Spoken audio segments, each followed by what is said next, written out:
Morning. मैं हूं आपका होस्ट और एस्ट्रोलॉजर अमन। जैसे कि आज संडे है, आज भी मैं एक हॉरोस्कोप एनालिसिस आपके सामने करने जा रहा हूं। कमेंट सेक्शन में मेरे जितने भी व्यूअर्स ने अपनी बर्थ डिटेल्स कंप्लीट लिखी हैं, उनमें से एक बर्थ डिटेल आज मैंने चूज़ की है। जिनकी ये बर्थ डिटेल है वो इस प्रकार है: 10 दिसंबर 1993 2:10 PM, घनेराव, डिस्ट्रिक्ट पाली, राजस्थान। आप इनकी लगन कुंडली की तरफ देखिए, D1 चार्ट की तरफ मीन लगन है। लगन का स्वामी बृहस्पति अष्टम भाव में चंद्रमा के साथ बैठा है। केतु तीसरे भाव में बैठा है। नवम भाव में बुध, राहु, सूर्य, मंगल और शुक्र 5 ग्रहों की युति है।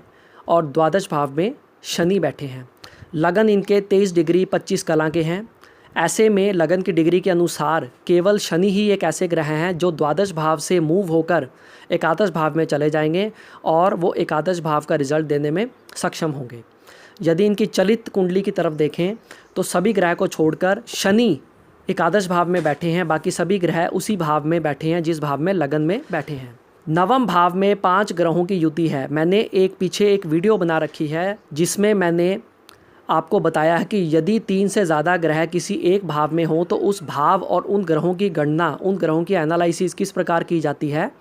आप सभी से निवेदन है, मेरी वो पिछली वीडियो जाकर आप देख सकते हैं। नवम भाव में 5 ग्रह एक साथ बैठे हैं। ऐसे में इनकी लाइफ में नवम भाव का इम्पैक्ट बहुत ज़्यादा हो जाएगा। नवम भाव में 5 ग्रह इस प्रकार हैं: बुध 11 डिग्री के, राहु 8 डिग्री के, सूर्य 24 डिग्री के, मंगल 29 डिग्री के, शुक्र 15 डिग्री के।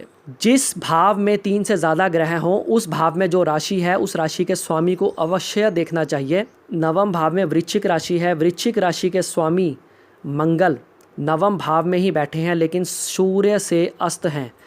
शुक्र भी सूर्य से बेहद करीब हैं, शुक्र भी सूर्य से अस्त हैं। और आप ध्यान से देखिए, नवम भाव में बुध ग्रह 11 डिग्री के हैं, राहु 8 डिग्री के और शुक्र 15 डिग्री के, यानी कि बुध ग्रह राहु और शुक्र के मध्य में हैं।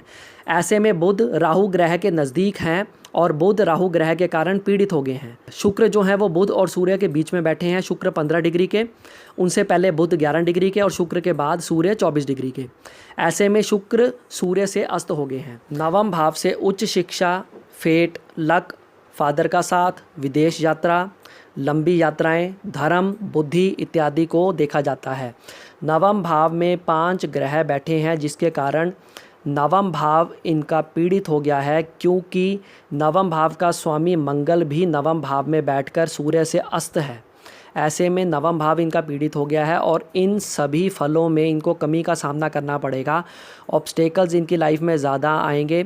फादर के सुख में कमी आ सकती है या फादर की पूर्ण रूप से सपोर्ट ना हो। लंबी यात्राएं करने से इनको नुकसान होगा। उच्च शिक्षा ग्रहण करने में इनको रुकावट आएगी। यदि उच्च शिक्षा ग्रहण कर लेते हैं तो उस शिक्षा के बल पर इनको उस प्रकार की नौकरी या सबॉर्डिनेट का काम करने में कठिनाई का सामना इनको करना पड़ेगा। धर्म के काम में भी इनकी पूर्ण रूप से रुचि नहीं होगी। नवम भाव बुद्धि को भी रिप्रेजेंट करता है, इसलिए इनका डिस्टर्ब्ड माइंड रहना, मन में उदासीपन, इस तरह की चीज़ें भी देखने को मिलेंगी। गुरु और चंद्रमा सर्वाधिक कारक ग्रह हैं और दोनों एक साथ अष्टम भाव में बैठकर गज केसरी योग का निर्माण कर रहे हैं, लेकिन यह गज केसरी योग बहुत ज़्यादा शुभ फल देने में सक्षम नहीं होगा। आयु में वृद्धि होगी, ऑब्स्टेकल्स में कुछ कमी आएगी, लेकिन पूर्ण रूप से ये गज केसरी योग का पॉजिटिव इफेक्ट इनकी लाइफ में नहीं हो सकेगा। द्वादश भाव के स्वामी शनि एकादश भाव में बैठे हैं। ऐसे में ये जितना कमाएंगे उससे ज़्यादा खर्च कर दिया करेंगे। कारक ग्रह गुरु और चंद्रमा अपनी सप्तम दृष्टि से दूसरे भाव को देख रहे हैं, अतः इनकी वाणी मधुर होगी।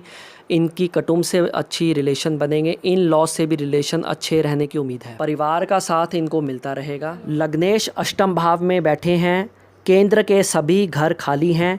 नवम भाव इनका पीड़ित है। ऐसे में इनको ज़िंदगी भर स्ट्रगल करना पड़ेगा। ऑब्स्टेकल्स का सामना ज़िंदगी भर इनको करना पड़ेगा। ख़ास तौर पे शनि की महादशा इनकी बहुत ज़्यादा ख़राब जाने की उम्मीद है। नवम भाव में छठे भाव और अष्टम भाव के स्वामी भी आकर बैठ गए हैं, जिसके कारण भी नवम भाव बहुत दूषित हो गया है। अपने गुरु और चंद्रमा ग्रह को बल देकर और साथ में मंगल ग्रह का रतन पहनकर ये अपनी कुंडली को काफ़ी हद तक मजबूत कर सकते हैं। बुध 11 डिग्री का, राहु 8 डिग्री का। ऐसे में बुध राहु के बेहद करीब होने के कारण बुध बहुत दूषित हो गया है। ऐसे में इनकी फैमिली में जितनी भी फीमेल हैं उन सबको किसी न किसी प्रकार का कष्ट होता रहेगा। बुध और मंगल एक साथ बैठे हैं, ऐसे में नसों से संबंधित परेशानी भी इनको आ सकती है। यदि इनके घर के सामने या घर के साथ कोई पार्क या कोई खुला मैदान होगा तो भी इनकी किस्मत इनका साथ नहीं देगी। अपने मामा का आशीर्वाद लेते रहें ताकि इनको सफलता मिलती रहे। कभी भी माणिक, नीलम या डायमंड मत धारण करें। बृहस्पति की स्थिति के कारण यदि ये अपनी अर्निंग में से कुछ पैसा चैरिटी या सोशल वेलफेयर में खर्च करते हैं तो इनको लाभ अवश्य मिलेगा। शनि स्वराशि के होकर एकादश भाव में बैठे हैं, जो ये दर्शाते हैं कि यदि ये मेहनत करेंगे, हार्डवर्क करेंगे, तभी इनको शनि ग्रह अच्छा रिजल्ट देने में सक्षम होंगे। नवम भाव में राहु बैठकर अपनी पंचम दृष्टि से लगन को देख रहे हैं और लगन का स्वामी अष्टम भाव में बैठा है। ऐसे में इनका मन चंचल रहेगा, कुछ ना कुछ ये बेकार में सोचते रहेंगे। केतु ग्रह को छोड़कर सभी ग्रह सप्तम भाव से द्वादश भाव के बीच में बैठे हैं, इसलिए यदि ये अपनी बर्थ प्लेस से दूर जाकर रहेंगे तो इनको सक्सेस की प्राप्ति कुछ हद तक होने की उम्मीद है। पंचम भाव के स्वामी चंद्रमा अष्टम भाव में बैठे हैं लग्नेश के साथ, और सप्तम भाव के स्वामी बुध राहु ग्रह से पीड़ित हैं। ऐसे में इनका लंबा अफेयर चल सकता है, लेकिन अफेयर मैरिज में कन्वर्ट नहीं हो सकेगा। पंचम भाव के स्वामी सूर्य नवम भाव में बैठे हैं। सूर्य 24 डिग्री के, उससे एक पहले शुक्र 15 डिग्री के और मंगल 29 डिग्री के।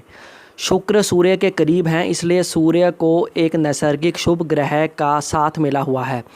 ऐसे में छठे भाव का स्वामी नवम भाव में बैठा है। ऐसे में रोग, ऋण, शत्रु, दुर्घटना, मुकदमा, लिटिगेशन में थोड़ा लाभ मिलेगा, और छठे भाव का स्वामी नवम भाव में बैठने के कारण कॉम्पिटिटिव एग्ज़ाम्स में भी कुछ सफलता मिलने की उम्मीद है। सप्तम भाव के स्वामी बुध नवम भाव में बैठे हैं। बुध 11 डिग्री के, उससे पहले राहु 8 डिग्री के और शुक्र 15 डिग्री के। बुध राहु के करीब होने के कारण राहु से पीड़ित हैं, अतः मैरिड लाइफ भी डिस्टर्ब्ड रहेगी, और साथ में गुरु भी अष्टम भाव में चले गए हैं, इसलिए बिना हॉरोस्कोप मैचिंग के मैरिज ना करें। मीन लगन की कुंडली में चंद्रमा, बृहस्पति और मंगल सर्वाधिक कारक माने जाते हैं।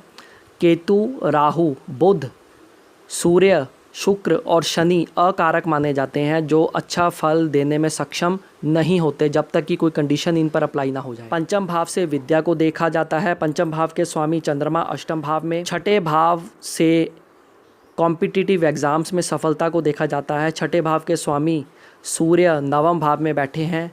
लग्नेश अष्टम भाव में बैठे हैं। अष्टम भाव में गुरु और चंद्रमा की युति के कारण साइंस टीचर, बायोलॉजी टीचर, खोजबीन, research, doctor, social welfare work, minerals, इस तरह के काम करने से इनको सफलता मिलने की उम्मीद ज़्यादा है। IAS, IPS, engineering, civil service जैसे कामों में इनको सफलता थोड़ी देर से मिलेगी। IAS और IPS के लिए प्रथम भाव, तृतीय भाव, पंचम भाव, छठा भाव, दशम भाव देखा जाता है। इनके स्वामी ग्रहों की स्थिति देखी जाती है।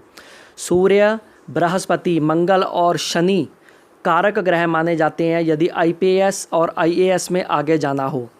ऐसे में इन सब चीज़ों को कैलकुलेट करके हम इस नतीजे पर निकलते हैं कि बहुत ज़्यादा स्ट्रगल करना पड़ेगा, बहुत हार्ड वर्क करना पड़ेगा यदि IPS या IAS सिविल सर्विस में जाना है, क्योंकि इनका नवम भाव पीड़ित है। नवम भाव हमारी किस्मत को दर्शाता है। ऐसे में वर्तमान में जहाँ पर इनका दिल करता है, जहाँ इनका मन कर रहा है जाने को, जिस फील्ड में, उस फील्ड में इनका जाना शुभ रहेगा।